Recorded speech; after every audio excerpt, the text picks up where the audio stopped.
Welcome to episode 100 of Norse Myths, Legends, and Folktales. My name is MyLinda Butterworth, and today we continue the Saga of Frithiof, where Frithiof goes to ask for the hand of Ingeborg, and shortly afterwards, so does King Bele. In chapters 5 through 7, Frithiof wooing. Chapter 5, Frithiof wooing. Each day the great hall echoed to the sound of harp strings and rang with praises of the great deeds of his sires. But naught could rouse Frithiof from his melancholy. Once more the spring awoke with smiles. The blue sea was flecked with swelling sails of ships, and still his gloom remained unbroken. His thoughts ever dwelt on the happy days of Hilding's abode, when the king's child was with his beloved companion.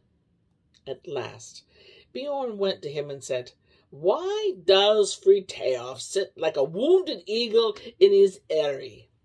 What is amiss with thee, my friend? Surely thou hast no luck of lands or goods. Song and harp sound for thee by night and day. The mead horn passes from hand to hand. But vainly thy good steed stamps in his stall. Vainly the hooded falcon screams for prey. See how Yleda strains at her cable and spreads her wings, impatient to be free." Then Frithiof clasped his friend's hand, and shaking off his sorrow, embarked with his comrades in the dragon, which was soon speeding onward through the foaming waves.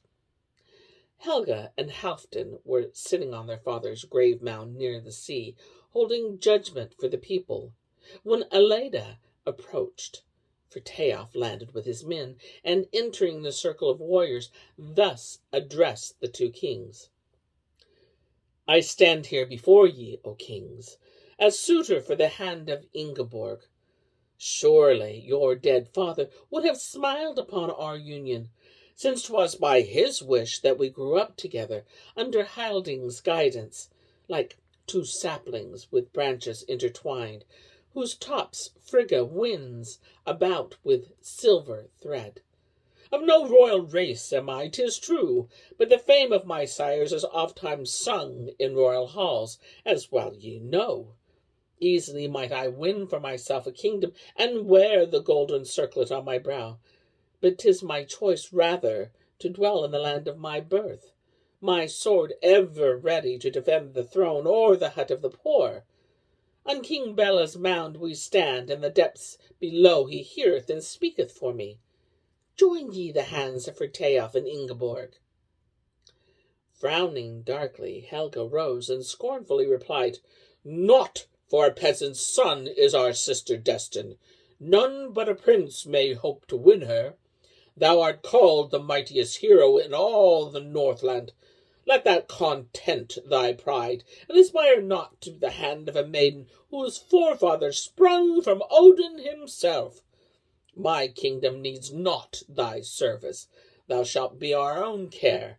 But if thou wouldst have a place at court among my hired warriors, that I will not deny thee."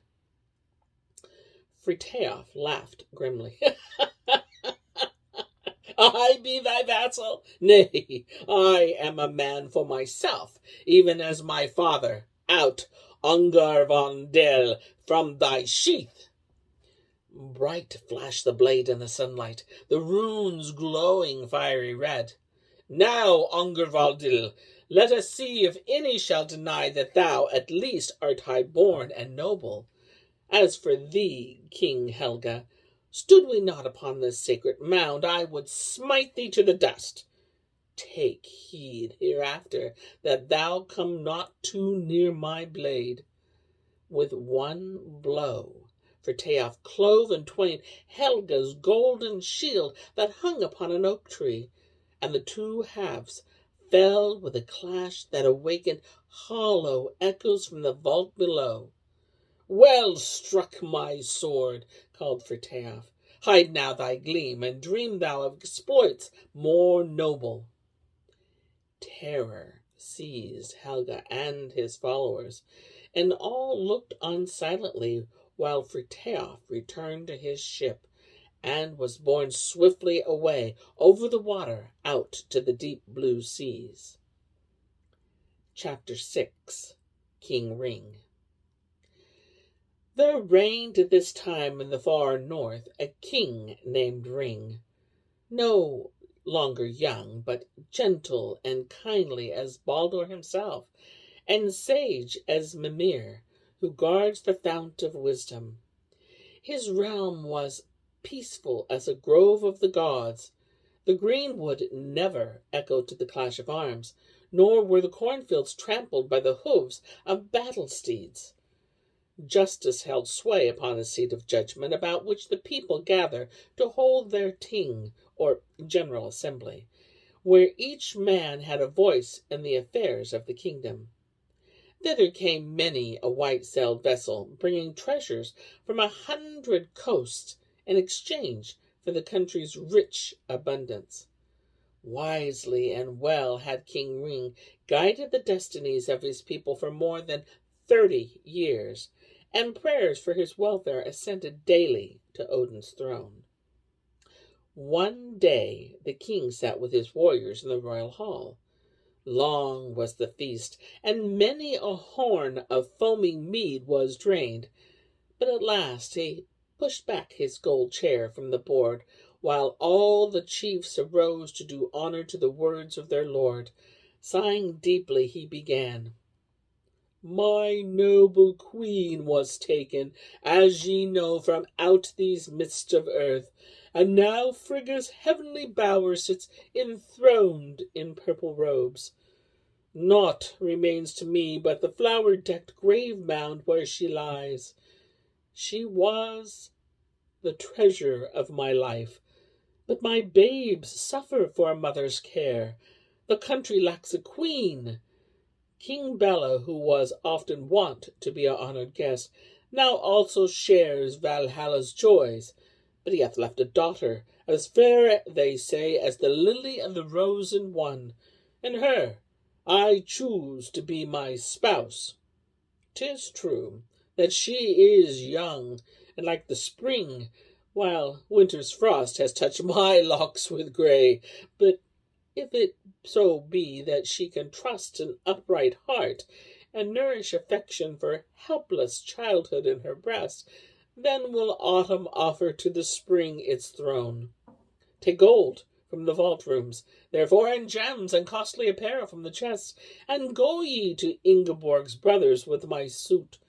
Also let minstrels accompany you, that they may assist your wooing with song and harp-string. A band of chosen warriors set out without delay, and reaching the court of King Bele's sons, made known their errand. 3 days they waited for an answer, while Helge, instead of taking wise counsel on the matter, offered up horses and falcons on the sacrificial stone, and searched the entrails to discover the will of the gods. But on the 4th day Ring's messengers demanded an answer, whereupon Helge, deluded by the signs he had perceived, curtly rejected the monarch's suit, and giddy Halfdan added jestingly, "'Tis pity our feastings must have an end. Had King Greybeard but come hither with you, truly, I myself would now have aided him to mount his horse." Suppressing their wrath, the envoys returned to their master with King Helge's answer, nor did they fail to relate the affront that had been offered them by Halfdan. "An evil hour shall it be for them that sees Greybeard on their shores," cried Ring, as he smote the great war shield that hung upon a linden tree in the castle's courtyard. Swift throughout the land sped the summons to war, and soon a host of warriors had assembled. The haven was filled with dragon ships, and countless helm plumes nodded in the breeze. When the messages of war reached King Helge, he was seized with fear, and hastily dispatched his sister Ingeborg to Baldur's temple, which was held sacred all over the Northland. None had ever dared to violate this sanctuary, and there he seemed her safe from King Ring and his warriors. Chapter 7. Frithiof at Chess. Frithiof was sitting with Bjorn in his hall at Fromnas, before a splendid chessboard, the squares of which were alternate gold and silver, when Hilding entered. Greeting the old man kindly, Frithiof led him to the high seat, and bade him refresh himself with a horn of mead, till he and his adroit adversary should have finished their match. But without waiting, Hilding began. I have come on behalf of 2 princes, Helge and Halfdan, to pray to make peace with them. King Ring has declared war, and they fear for the kingdom. Take heed, Bjorn, cried Frithiof. Thy king is in danger. A pawn, indeed, may save him. Pawns are lightly sacrificed. Hilding, who well understood the double meaning of these words, continued. Let not thine anger master thee, my son. Against King Ring the princes may be weak. Against thy single arm 'twere otherwise. Frithiof smiled. So thou dost threaten my castle, Bjorn, he said, but rest thee assured it will be well guarded. In Baldur's Grove, began Hilding once more, Ingeborg doth weep the whole day long. Wilt not even her prayers move thee? Ha! Bjorn, wouldst thou attack the queen? Dearer to me than thy life from childhood's hour. The most precious piece in all the game is she, and her will I save, cost what it may. Wilt thou give me no answer, nor yet in thy game? Asked Hilding indignantly. Then Frithiof arose, and grasping his old master's hand, said earnestly, Nay, be not angry with me, father, but hearken to my firm resolve. Say to Bele's sons that never will he whose honor they have tarnished be their vassal. Hilding was silent for a space, but he replied, I must in perform my duty, yet neither can I blame thee for thy resolution. Odin will guide all for the best. Then, mounting his horse, he rode thoughtfully away. And here is where I end my tale for today. But I'll be back with more tales, many more tales. Until then, my friends, enjoy the journey.